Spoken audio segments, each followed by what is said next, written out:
Is this the most beautiful city in all of Mexico?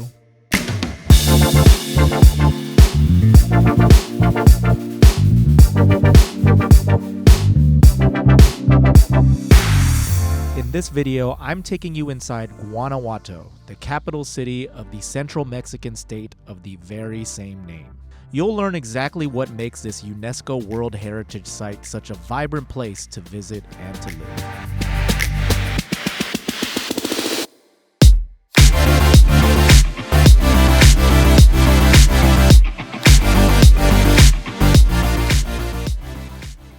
Guanajuato was founded in 1554 by the Spanish, who built up the city after discovering silver in the area. In fact, Guanajuato was known as the silver mining capital of the world, producing nearly 2/3 of the world's silver at one point in time. Guanajuato was also the site of the capture of Alhóndiga de Granaditas, an early victory for the Mexican independence movement. So the very first time I heard about Guanajuato was from a guy by the name of Tim Leffel. He's a travel writer whose work I have been following for years now. In fact, I recommend you check out his book, A Better Life for Half the Price. I've got a link in the description down below. Tim has called Guanajuato his home since 2010. And based on his experience, it's not difficult to see why. Tim and his wife have a house that they bought for $85,000 about a decade ago. And he was kind enough to invite me in and give me a tour. Cool. Anyway, come on in. We bought this place about 10 years ago, and maybe a little more, and it was already pretty ready to move into, and then we redid the floors and we redid this kitchen, which was a big job, but it came out great, I think. Oh wow. So this is not a colonial house, but we made it look like one. And in Mexico you can get work done, like custom cabinets, for a very reasonable price, and get tile work done and all that. So we took advantage of all that. It was good value, and we had these, we had these overhead lights, but we had these LED ones too. So it's pretty handy. And let me show you upstairs because we have this awesome view from the sunroom, and oh really? We're putting a roof deck on. We haven't gotten there yet, but we got the stairs built at least. This was kind of like what we walked into and went, oh my God. You get this panoramic view around. Oh wow! And, it's much warmer up here in the winter, which is really nice. And then I'll show you. I'm not one for making the bed too much, but we got. Oh, this is nice view, too. You got So this is our main bedroom. It's pretty cool.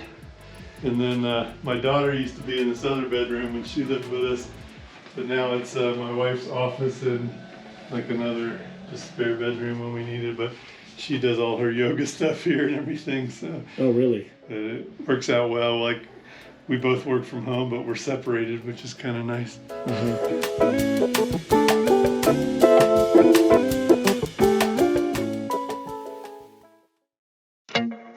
So what makes Guanajuato arguably the most beautiful city in all of Mexico? Well, from my perspective, there were three things, beginning with architecture and design. What was your first impression of Guanajuato when you came here? What's one word that you would say describe your first impression of coming here? Picturesque. I just remember snapping a lot of photos, and they all looked really good without trying very hard, without having to edit.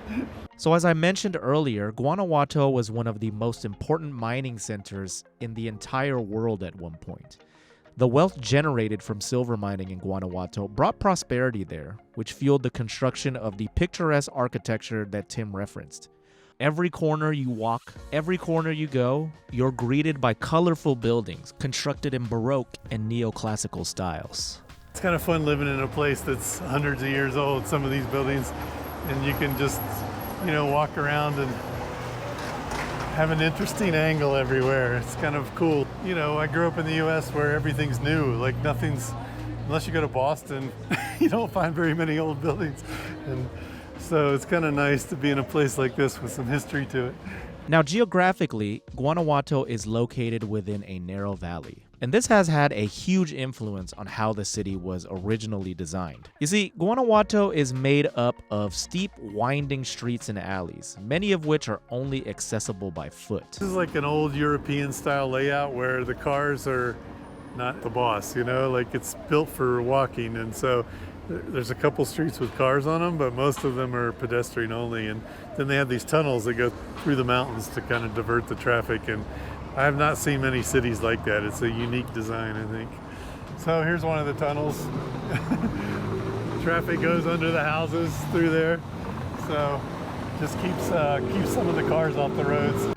Some of these tunnels originally had water, not cars flowing through them. These subterranean streets were designed to manage water from the Guanajuato River, which was prone to frequent flooding during the rainy season. The oldest one that goes underneath the historic center, that's been there for like hundreds of years because it was a water diversion. This was the original river basically that went through the city that we're walking on now. So there are pipes underneath here that divert the drainage so that the place doesn't flood. Earlier in the video, we got a chance to see Tim's house. And so I talked to him a little bit more about what it's like to live there. And really, if you're looking for somewhere to live, you can't go wrong by choosing Guanajuato. What would you say is probably the top reason you enjoy living here the most in Guanajuato?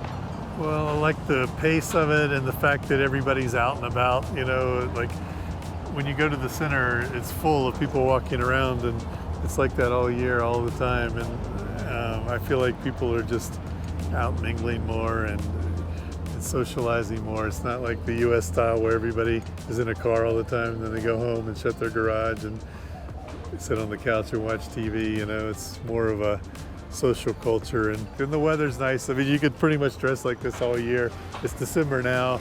It gets a little chilly in January and February, but mostly at night. It's not usually too cold during the day unless it gets really overcast, which is not very often.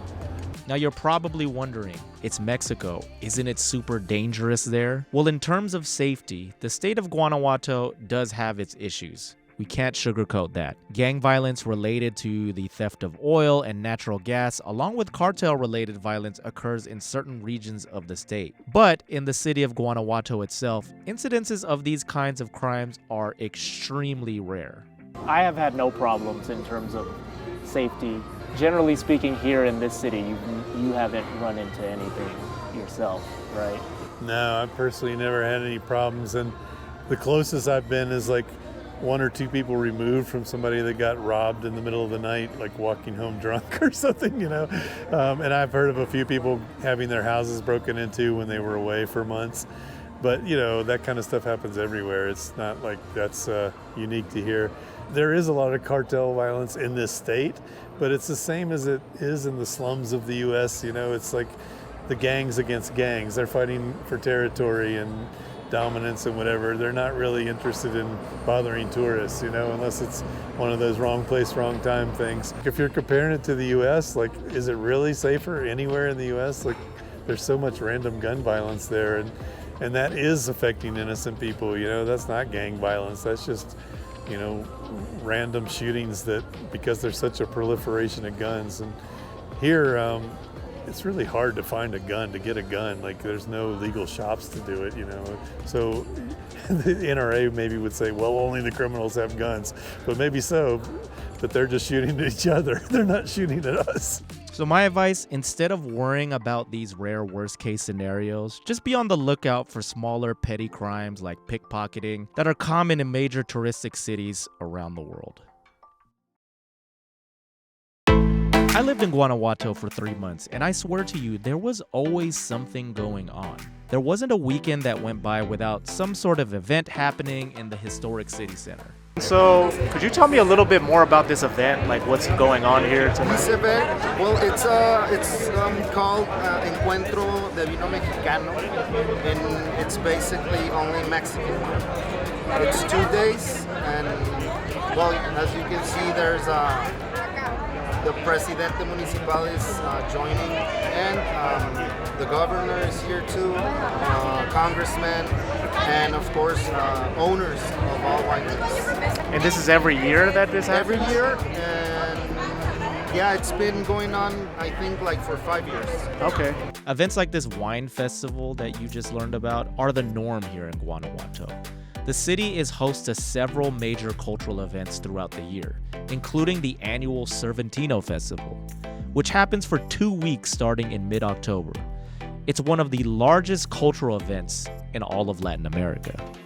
Now, right after Cervantino is another huge event that's not just unique to Guanajuato, but the entire country of Mexico. I am, of course, talking about Dia de los Muertos. It's the evening time here in Guanajuato, and one of the events that they have is down at the subterranean level. They've got food vendors, they've got bars, as well as some exhibitions, it looks like. So let's go ahead and check it out a little bit more. I'm entering another vendor zone here. It's like an underground market that they've got set up here. So you see that behind me? That is made from flower seeds. I think there's some rice in there. Guanajuato has its own unique way of celebrating this landmark holiday, El Tapete de la Muerte, and it's become a major draw for Mexican tourists. This annual tradition dates back to 2008. It involves the creation of these intricate and colorful mats made from sawdust, flowers, seeds, and other natural elements. Hemos estado aquí desde las 6 de la mañana hasta ahorita 1 hora ya tarde realizando lo que es el tapete tradicional de Guanajuato. Nosotros utilizamos lo que es material de la sierra que los mismos chicos nos ayudaron a recolectarlo para plasmarlo aquí en el tapete. Nosotros somos docentes que vamos a impartir educación comunitaria a las comunidades más marginadas de Guanajuato, que son la sierra de Guanajuato. In the evening, the event is capped off by a ceremonial procession by someone dressed up as the goddess of death. This person goes on to destroy and dismantle all the art that was created earlier in the day to remind us about the shortness of life. You know, as a first-timer in Mexico for Dia de los Muertos, one cool observation that I've made is just how festive everybody is. It's not just the young people who have their faces painted. I've seen quite a few older people as well who are getting in this Dia de los Muertos spirit. It's something celebrated by everybody, no matter the age. Is this your first time coming here for Dia de los Muertos? My first time in Guanajuato for the Day of the Dead, and also first time in Mexico. What about tonight and just the events of Dia de los Muertos? What surprised you? We started the day off by visiting one of the cemeteries where we were able to see all of the families gathering at the tombstones in order to pay their respects, to remember. I would say what surprised me was how moving it was for me, because it's a time of reflection, but also a time for celebration and remembering life also for those who've passed. And it also set the tone for what we experienced this evening, why culturally Guanajuato, but also Mexicans have the Day of the Dead as a celebration, which is very different from America. We are in Western culture where it's a very somber experience. Yeah, it's a very lively atmosphere. In America and Western culture, it's almost like negative, like death has a negative association, Absolutely. But here there's a celebration of it all. It's a celebration, and it was a very lively experience. And even though we grieve and mourn those who've passed, it's also a reminder of how precious life is and why we should continue to celebrate and live in the moment. So Guanajuato, it's not the first place that pops up when you think of Mexico, right? But maybe after watching this video, it will be. Visiting Guanajuato with its kaleidoscope of colorful colonial buildings and classic cobblestone streets is like stepping into a Spanish-style storybook. It's got the heart of a big city, minus the big city headaches.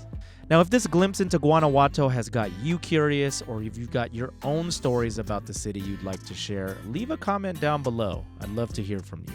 And if you enjoyed this video and want to support the channel, make sure to subscribe or share World of Nuance with a friend. Thank you so much for watching, and I'll see you in the next one.